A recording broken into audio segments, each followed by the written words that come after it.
un suo conterraneo nel 49, Don Sturzo, diceva: sono unitario ma federalista impenitente. Grazie. La stretta di mano, lo sguardo d'intesa, la pacca sulla spalla, seduti fianco a fianco in prima fila al Teatro Comunale di Belluno.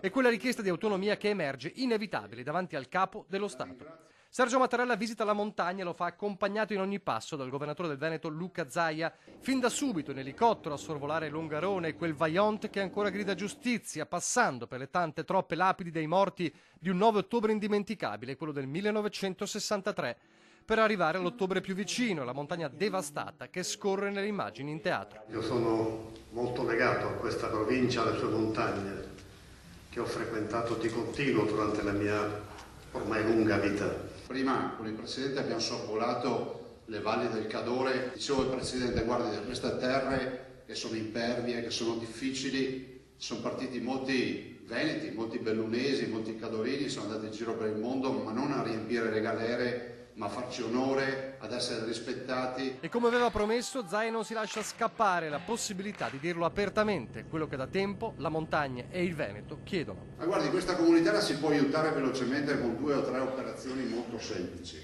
Una che è quella dell'autonomia.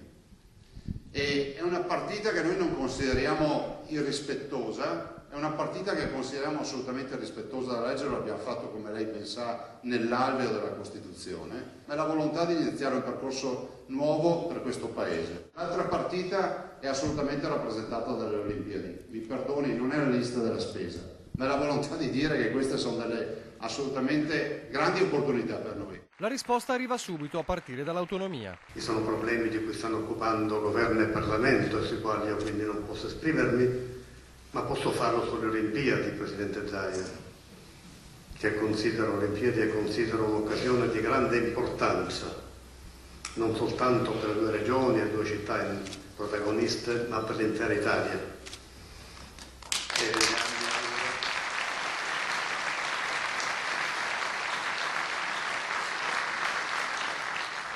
E le assicuro tutto il sostegno e l'appoggio possibile. Autonomia dribblata, ma secondo Zaia non troppo. Non mi aspettavo nulla di più rispetto all'autonomia, visto e considerato che è una materia dove la minima dichiarazione rischia di essere vissuta come un'ingerenza.